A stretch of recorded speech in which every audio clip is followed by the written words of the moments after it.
deployed stars.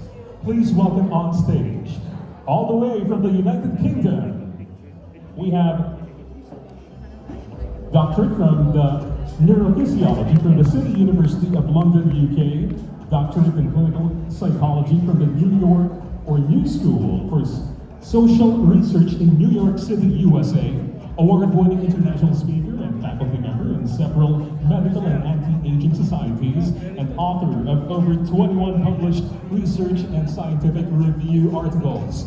Her new books, Checkmate by a Protean Invisible Enemy and How Narcissism Invented Trumpism, are now selling on Amazon. Her current research is on signaling pathways, wound healing, and novel interventions, resulting in visceral fat reduction, fitness, and hormonal balance increase. Also a recognized honored member of Who's Who. Let's all welcome Dr. Sanya Sofra. Thank you very much, and thank you for having me once again in Bali.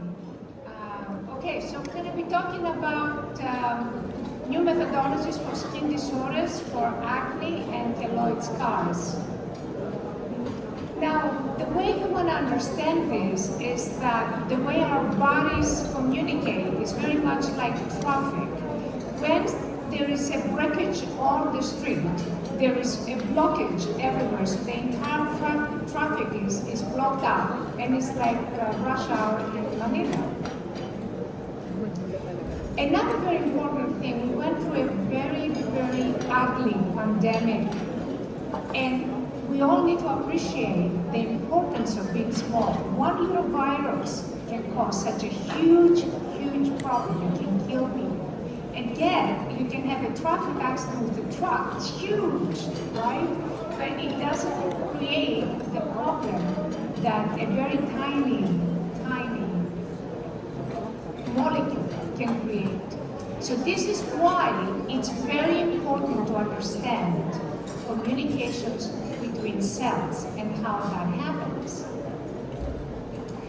It's very important to start looking at anti-aging medicine from the point of view of molecular biology.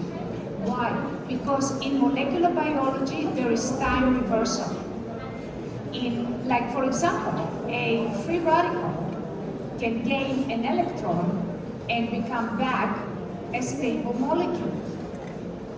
That cannot happen in, you lose your arm, you lost your arm. But at the molecular level, things go back and forth in time, continually. So this is the area that we need to target for the anti-aging medicine.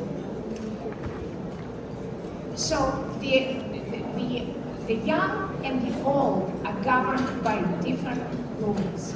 And as you can see, what happens, there is a theory of aging that indicates that the reason why we age is that certain processes that were useful when we were young, they keep going on and on and on. They don't stop when they have fulfilled their function. And because they keep going on and on, they create a damage. So the brightest flame that is the most useful function in youth can cast the darkest shadow. In other words, can cause the biggest problem. And that's the way we have to understand anti-aging. There are two different things when you're young and when you're old. And longevity depends on many, many different things and different areas. Some of them have to be enhanced and some of them have to be diminished. For example, longevity depends on the decreased TUBBI signaling and an increased SIR2 signaling pathway, and so on and so forth. It's a very complex molecular biology. I'm boring you with it. Now, a very important thing is that all this regulated molecular activity, when you have signaling communications that are blocked, you're going to have a skin disorder. And it can be very different skin disorders, but the basis of it is going to be this disruption in molecular communications. Another aspect of it is because of this disruption, you have inflammation. Inflammation is very much like traffic, okay? You cannot go anywhere, you can not do anything. So inflammation is like heavy traffic in the middle. That's what's inflammation in your body. And inflammation underlies all skin disorders. Now, there is a lot of technologies that deal with keloids and with wounds, and one of these technologies is lasers.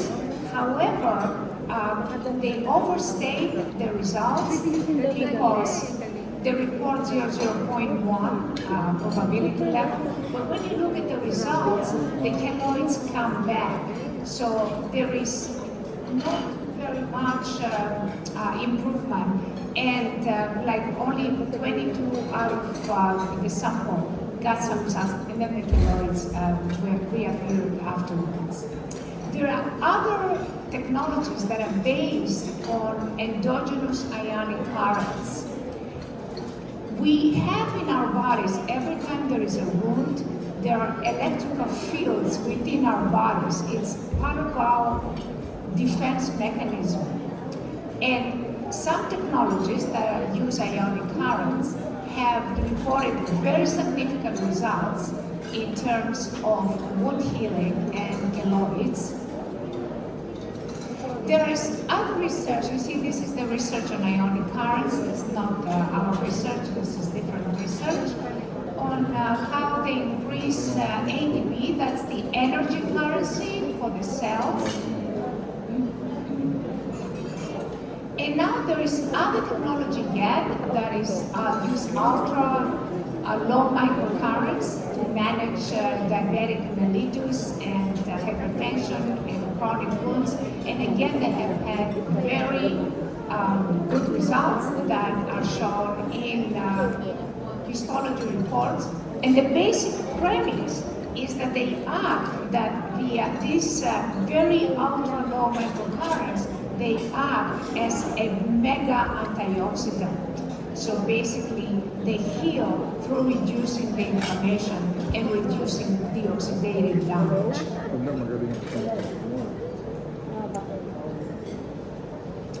Now, a latest technology that started in 2018 and of which I'm part of is resonance technology.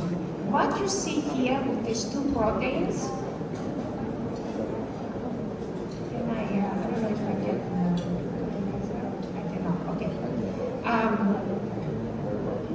what we can see here is you can see that the second protein, through resonance, has had an effect. It has changed. The shape of the protein has changed. You can see the two proteins, compare them. This is a resonance from one protein affecting another protein. The proteins are the brains of the cells. So affecting and modifying proteins is extremely important in the healing process. And what you see here is you see cells communicating from the distance. This is in real time. It's from the microscope. You can see the cells that they communicate without synapses. And there is a lot of literature that is calling them psychic cells because they communicate from the distance the way we hold the cell phone. And they include glial cells that are more like a cell phone, basically equivalent to a cell phone. Another very important aspect of this technology, this is a book that came out in 2008, Electron-Gated Ion Channels, and it's full of mathematical formulas. And what it gives you that at certain very low energies, all ion channels of the cells for some reason open up to accept signals. This is extremely important, especially for stem cells, because stem cells only have potassium channels, they get blocked. And once they're blocked, the stem cells are useless, they become tumors. But with this technology, with these very, very low energies that open up ion channels, they can enhance the importance and the effectiveness of stem cells.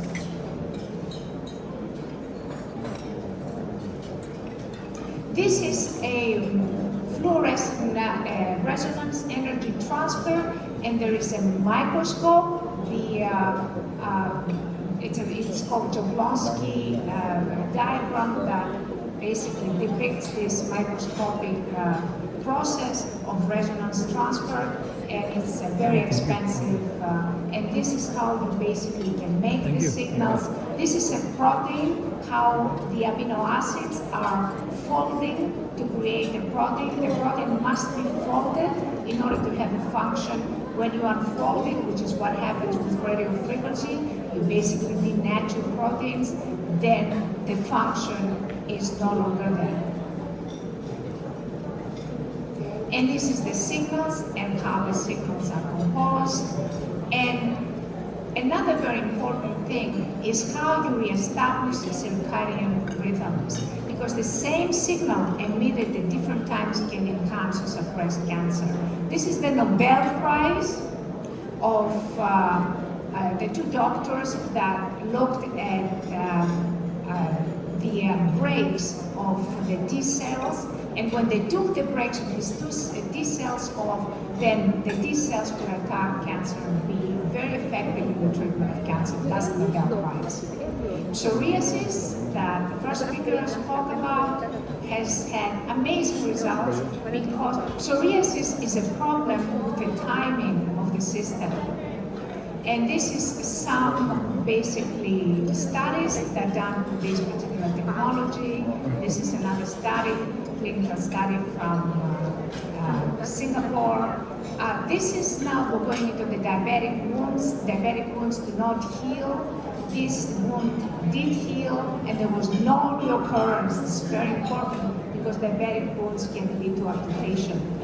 So this is a very important thing. So keloid scars and stretch marks are also the results of untimely, unbalanced processes that include both communications and the timing of these communications.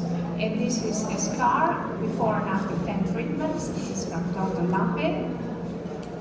And lasers have done a lot of applications on keloids, but to about 21 to 35% of keloids always return. So it's not really such a good treatment. It's not a very efficient treatment. Transcellular signaling, there is a new book that shows that the reason for aging is inflammation. And this is acne, and that's also a very inflammatory disease. And this is a before and after. This is only 2 treatments. This is 1 treatment. And hypohidrosis. We don't know what it is about, but I suspect that it's because of inflammation. That's why the body creates a lot of thermogenesis, and therefore we have the hypohidrosis. And what happens is, what they do is they basically ablate the glands, the sweat glands, with lasers and RF, however, or surgically. But the problem is that if the patient gets ill and cannot sweat, that can be a problem for the patient's health. So with this technology, basically, Dr. Lampe did 10 treatments. We are going to publish this research shortly, and found very significant results. I have written another paper along with Dr. Lampe. She's doing most of our research because she's a clinician. Best published paper. This is one of the wounds. That's the before and the after of the diabetic wound. This is a necrotic wound that started healing. This is only 6 treatments. I don't have the pictures from the rest. This is a cancer wound that after 6 treatments, very significant healing. And this is herpes zoster. This is only 2 treatments. In this significant result on the face, 87 years old in this lady. And this is the before and the after. Face was full of scars. I did this treatment myself. This is just a rejuvenation process and hair growth before and after. That's 3 treatments, 1 significant result. That's an accident wound. This man was told that he would never grow nails and would never get his movement. He actually did. That's a burn on a baby after 5 treatments, completely healed. And this is a burn. It's a clinical study of burn, before and after, a burn, another burn here. And basically we do the exact opposite of what radio frequency does. Radio frequency denatures the proteins, we put them back together to give them a function. So we renature a protein. And how we do that is it's like unboiling an egg, pretty much. And unboiling an egg, because an egg that is boiled of the proteins are completely lost. When you unboil an egg, this will help for many different diseases, for the skin and other diseases.